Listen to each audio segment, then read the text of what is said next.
They forgot my baby shower, not missed it, forgot it existed. Like my first child wasn't worth remembering. For 6 years, I'd been the family ATM. Mom's mortgage? Check. Brother's car payments? Done. Sister's credit card debt? Covered. But my baby shower? We didn't think it was that important. I smiled at their text, left the group chat, and opened my banking app. It was time they learned what not important actually costs. By morning, their phones were exploding. Utilities shut off. Credit cards declined. Mortgage payment bounced. They called me selfish.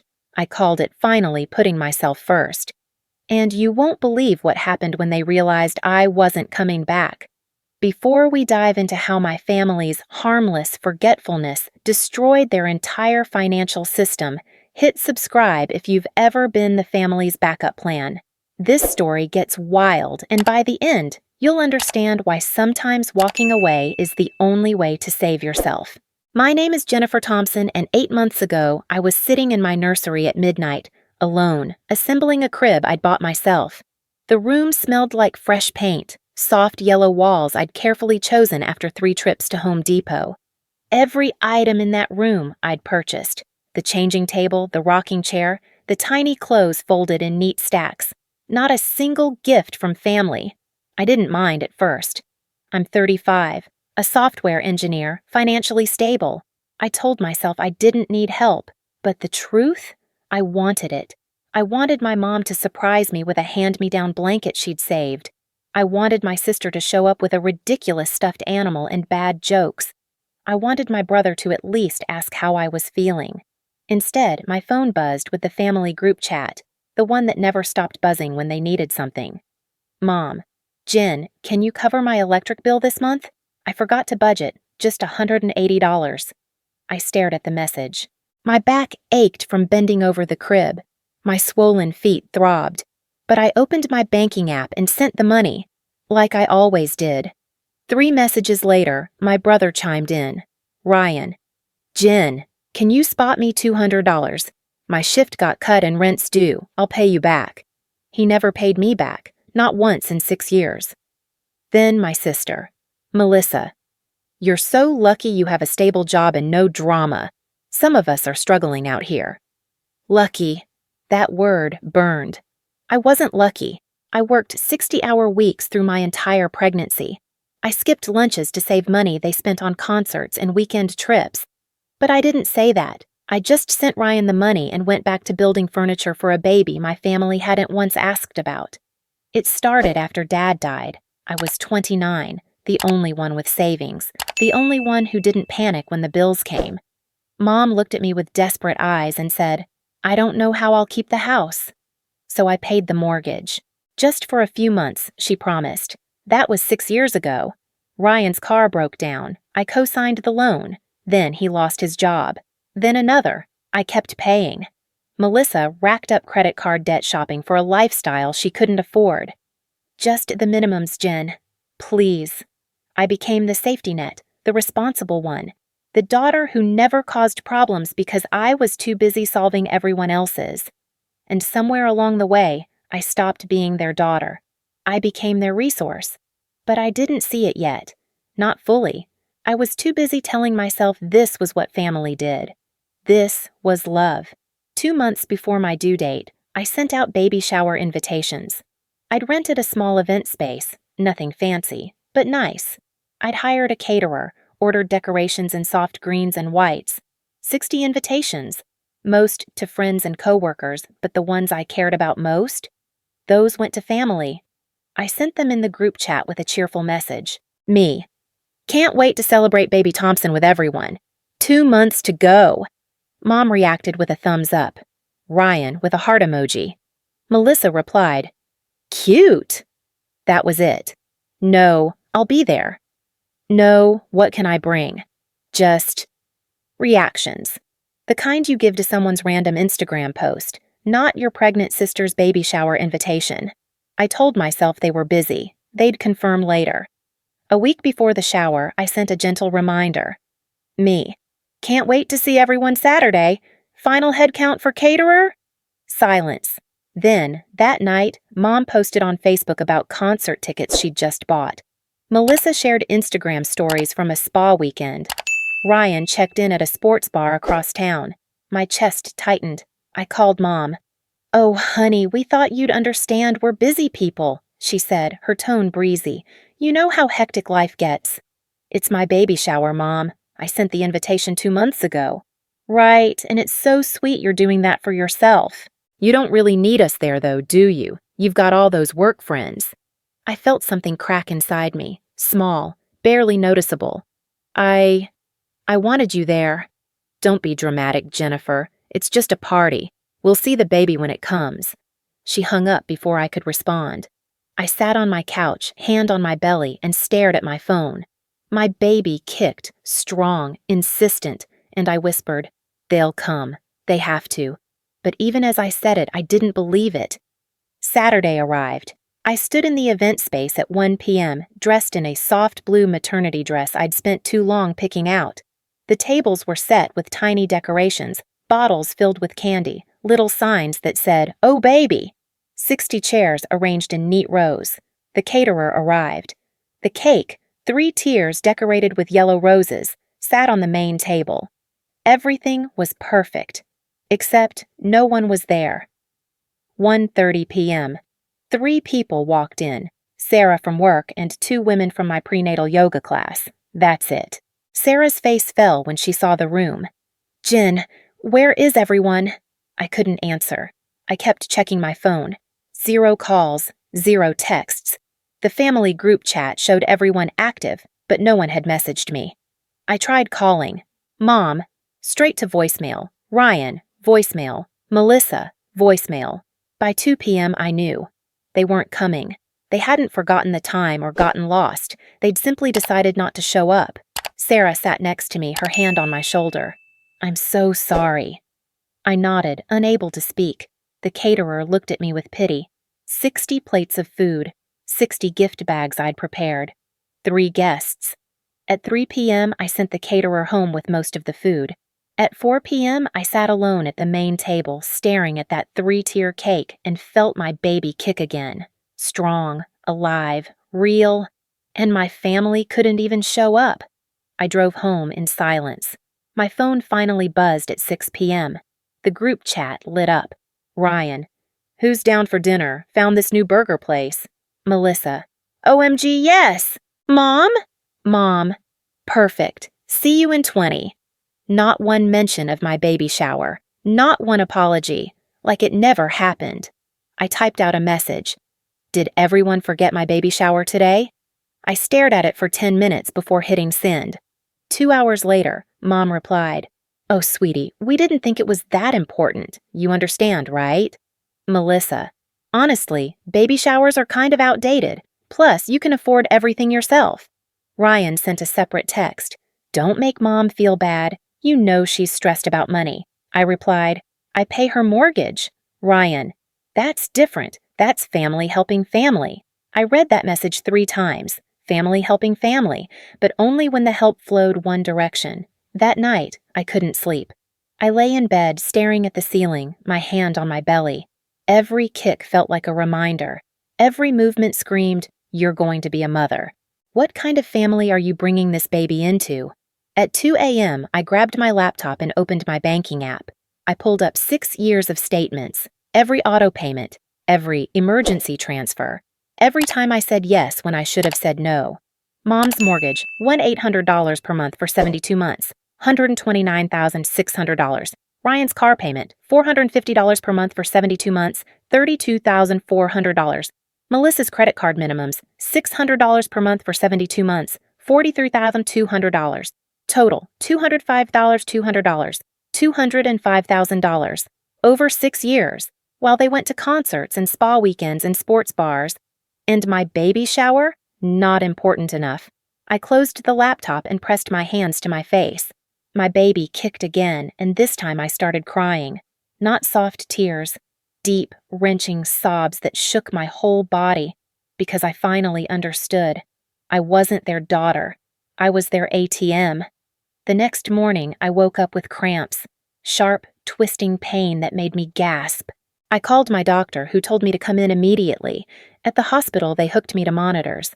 Braxton Hicks contractions, stress-induced, early labor warning signs. You need to reduce stress, the doctor said, her face serious.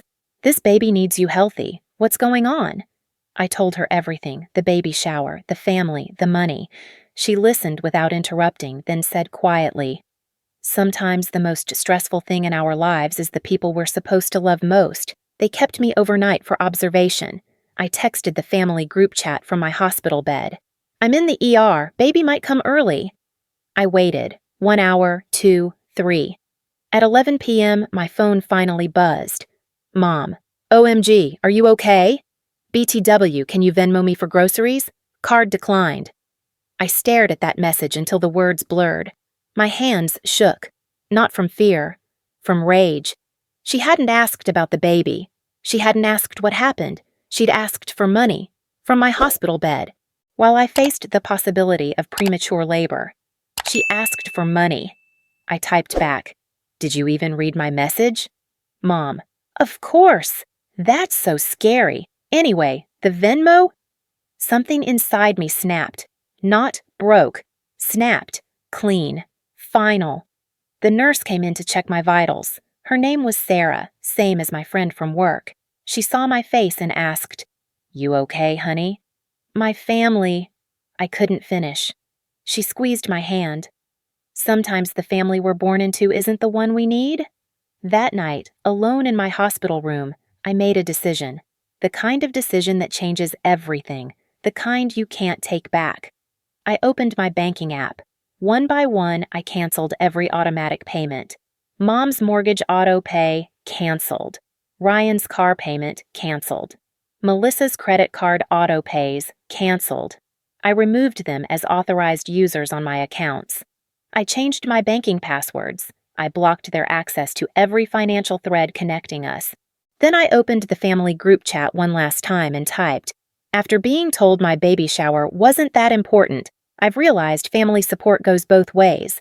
Effective immediately, I'm focusing on my own family. Best wishes." I hit send. Then I left the group chat. Then I blocked all their numbers. At 3 a.m., I whispered to my belly, "I'm going to protect you, even from them." My baby kicked, strong and sure, like she understood. The next morning, I was discharged.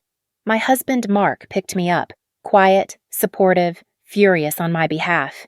He'd wanted me to cut them off years ago. I'd always said, "But they're family." "Not anymore," I said in the car. He squeezed my hand. "I'm proud of you." 24 hours later, the consequences started rolling in. Mom's mortgage payment bounced. She received an overdue notice. She called me 47 times. My voicemail filled up. I deleted every message without listening. Ryan's car payment failed. Repossession warning. He showed up at my house, pounding on the door. I didn't answer. Mark stood at the window, arms crossed, until Ryan left. Melissa's credit cards went over limit. Late fees. Interest spikes. She sent me an email with the subject line, "How could you?" I forwarded it to my trash folder. But the chaos was just beginning. Because cutting off their money wasn't revenge. It was self-preservation. And they were about to learn exactly what they'd lost. 3 days after I cut them off, I sat in my nursery with my laptop, unable to sleep. My mind kept circling back to Mom's message. "How could you do this to me? I'm your mother." I typed into Google, "family financial abuse." The results flooded my screen. Article after article, forum after forum. Thousands of people describing exactly what I'd lived through. Terms I'd never heard before suddenly gave language to my experience. Financial exploitation, emotional blackmail, family scapegoat, conditional love. I clicked on one article titled, "Signs You're Your Family's ATM." Every single point matched my life. The constant requests, the guilt when I hesitated, the expectation that my money was their safety net, the lack of appreciation or reciprocation. I wasn't crazy. This had a name. This was real. I read for hours, my anger building with each paragraph. How dare they? How dare they make me feel selfish for finally protecting myself and my baby? I opened a new document and started writing every payment over 6 years, every broken promise to pay me back, every emergency that wasn't really an emergency. By dawn, I had a spreadsheet with 72 months of data, $205,000 in black and white. Mark found me at 6 a.m., still typing. "Jen, you need rest." "I need answers," I said. "I need to understand how I let this happen." He sat beside me, reading over my shoulder. "You didn't let anything happen. They took advantage of your kindness. For 6 years. Because you're a good person. That's not a flaw, Jen. What they did, that's the flaw." I started therapy that week. Dr. Martinez listened to my entire story without interrupting. When I finished, she leaned forward. "Jennifer, what you've described is a classic pattern. You were parentified after your father's death. You became the emotional and financial support system for adults who should have been supporting themselves. But they're my family. Family is supposed to be mutual. What you had was one-sided dependency disguised as love. That word, dependency, hit me like cold water. They didn't love me. They needed me. And when I couldn't fulfill their needs, when I dared to ask for something as simple as showing up to my baby shower, I became disposable. "The healthiest thing you've done," Dr. Martinez continued, "is set boundaries. Now you need to hold them." Holding them was harder than setting them. Week 1, Mom called from different numbers. Friends' phones, the hair salon, even the grocery store landline. I recognized her voice every time and hung up. Week 2, Ryan drove to my office.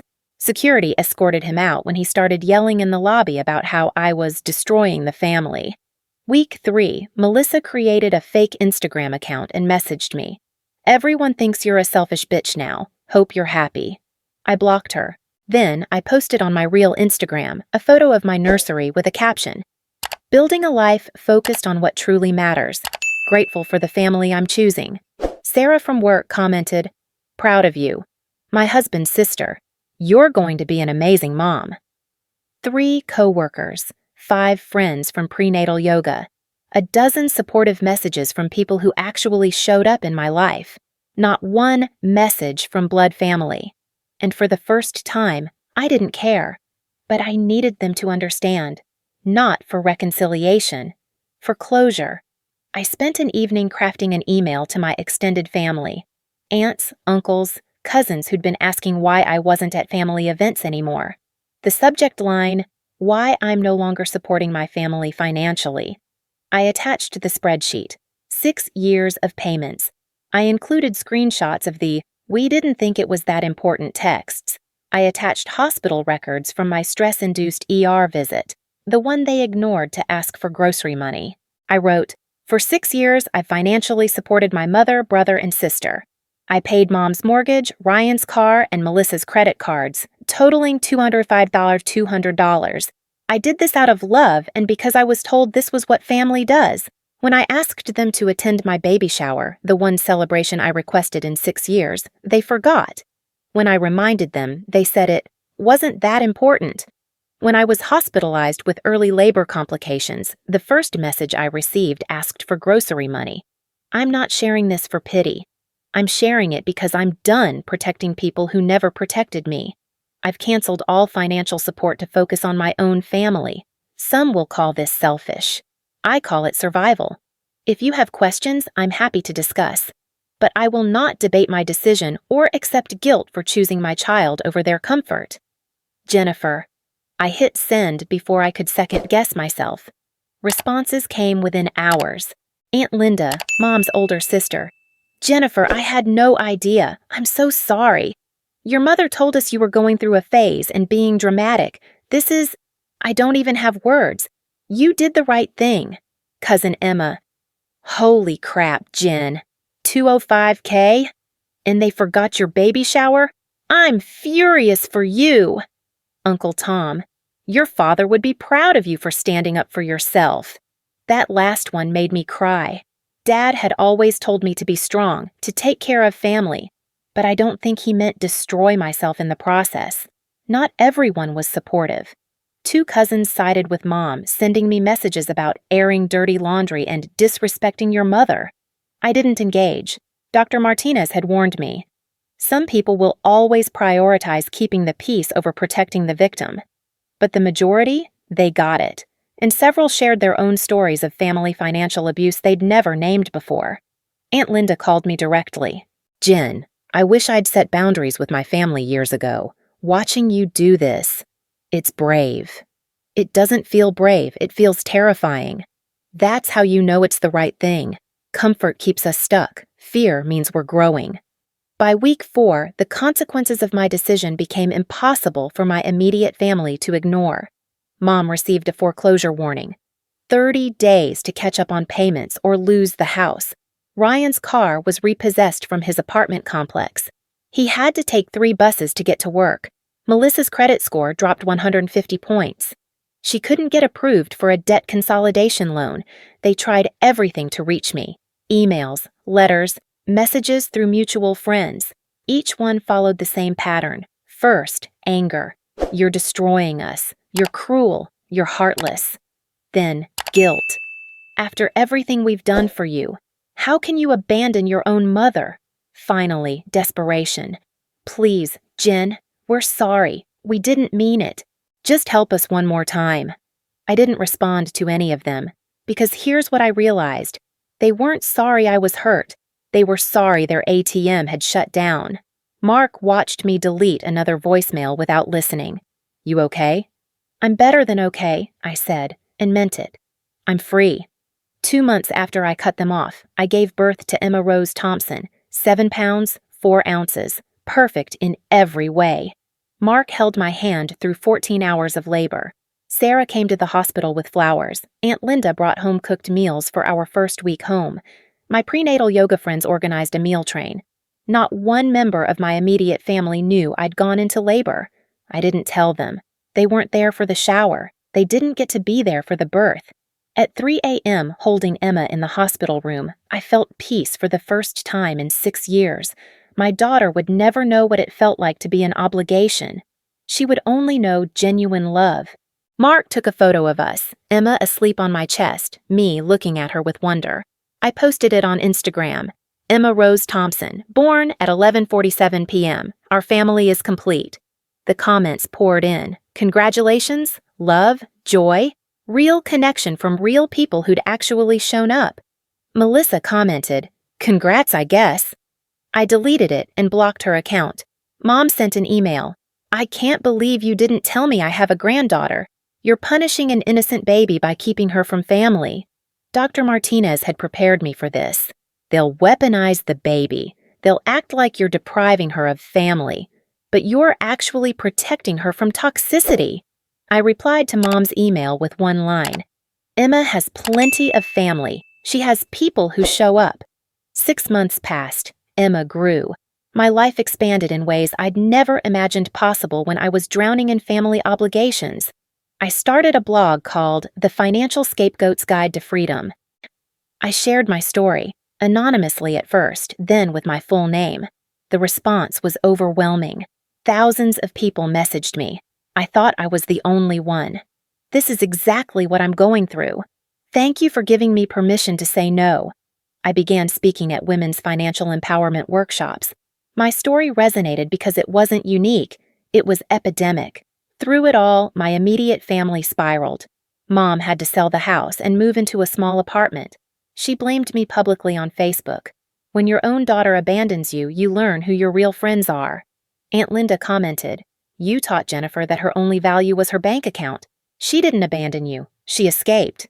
Mom deleted the post. Ryan, forced to actually work without a safety net, got promoted at his job.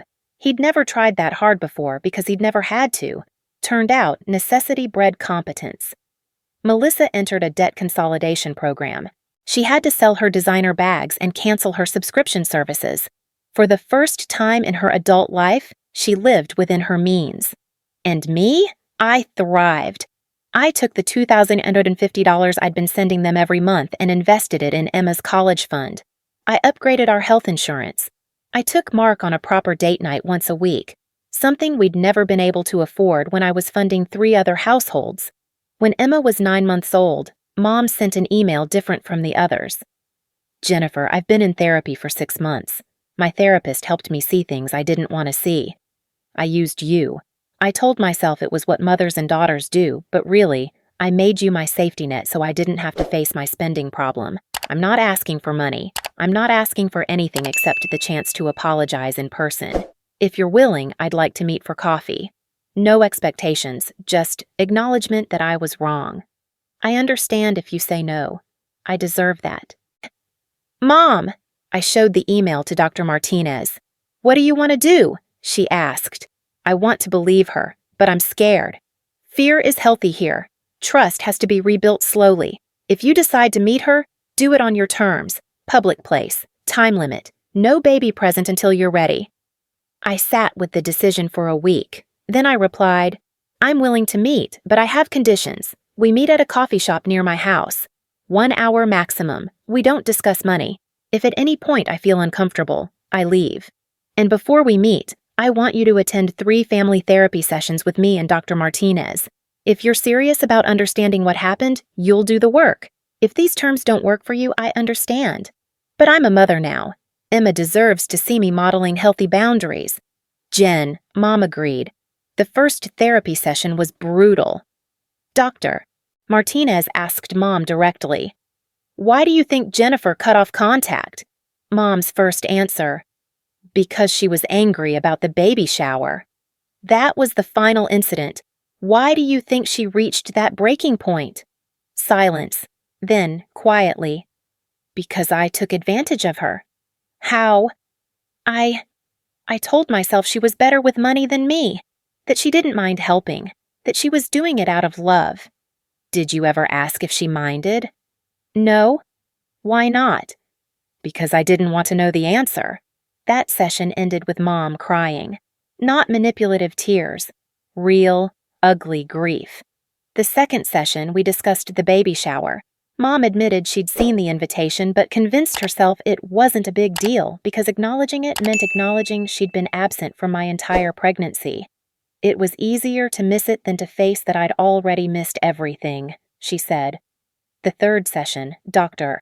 Martinez asked, what do you want from Jennifer now? I want my daughter back. Not your financial support system, not your safety net. Mom looked at me for the first time in an hour. I want a relationship with you, a real one, where I actually know you instead of just knowing what you can do for me. I didn't cry. I'd done enough crying, but I nodded. Okay. It didn't fix everything. One therapy breakthrough doesn't erase 6 years of damage. But it was a start. We began meeting for coffee once a month.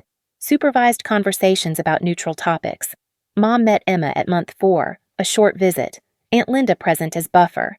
She brought a baby blanket she'd knitted herself. Not expensive. Just personal. I should have made this before she was born, Mom said softly. I'm sorry I wasn't there. You're here now, I said. That's what matters. Ryan reached out around Emma's first birthday. His message was brief. I got promoted to shift supervisor. First time I've ever worked this hard. Turns out I'm pretty good at it when I actually try. Congrats on the baby. I sent a gift, no expectations of anything back. A week later, a package arrived, a children's book, The Little Engine That Could. Inside, he'd written, for Emma, from her uncle, who's finally learning he could. I cried reading that inscription, not from sadness, from hope. Melissa took longer, almost 18 months. Her email came out of nowhere. I'm in therapy now. I'm starting to understand why you left. I don't expect you to forgive me. I just want you to know I'm working on being the kind of person who deserves a sister like you. Maybe someday I'll get there. I didn't respond immediately. I needed time to process. But eventually I wrote back. I'm glad you're getting help. When you're ready, maybe we can grab coffee. No promises beyond that. But I'm willing to see who you're becoming. We met 6 months later. It was awkward, stilted. We talked about surface things. Her new job, my blog, Emma's toddler tantrums. We didn't discuss the past, not yet. But at the end, she said, thank you for not giving up on me completely. I didn't give up on you. I gave up on the version of you that used me. She nodded. Fair. Today, 2 years after I canceled those payments, my life looks nothing like it did. Emma is thriving. A happy, secure 2-year-old who's never witnessed me being treated like an ATM. Mark and I are planning baby number 2. My blog has 10,000 followers and a book deal in the works. Mom and I have coffee twice a month. She still struggles with money, but she handles it herself. She's never once asked me for $1 since our therapy sessions. She shows up for Emma's birthdays. She babysits occasionally, always respecting our boundaries. Ryan and I text occasionally. Surface level, but genuine. He's engaged to someone who holds him accountable. He's becoming the man he could have been all along if someone hadn't always caught his falls. Melissa and I are slowly rebuilding. It's fragile, tentative, but it's honest in a way our relationship never was before. Last month, we all gathered for Emma's 2nd birthday. Mom, Ryan, Melissa, Aunt Linda, Cousin Emma, Sarah, Mark's family. 20 people who genuinely loved my daughter. As I watched Emma blow out her candles, surrounded by people who actually showed up, I thought about that empty baby shower venue 2 years ago. 60 empty chairs, 3 guests. Today, every seat was filled, not because people owed me, but because they wanted to be here. Mom caught my eye across the room and mouthed, "Thank you. Not thank you for the money. Thank you for the boundary. Thank you for forcing us all to grow." I smiled back, real, unforced, because the greatest revenge isn't watching someone struggle. It's building a life so full of genuine love that their opinion of you no longer matters. They called me selfish for protecting my daughter and myself. I call it survival. And Emma will grow up knowing that loving yourself isn't selfish, it's necessary. If this story resonated with you, you're not alone. Share it with someone who needs to hear that it's okay to put yourself first. And remember, the family that can't celebrate your joy doesn't deserve to benefit from your sacrifice. Until next time, protect your peace and never apologize for setting boundaries.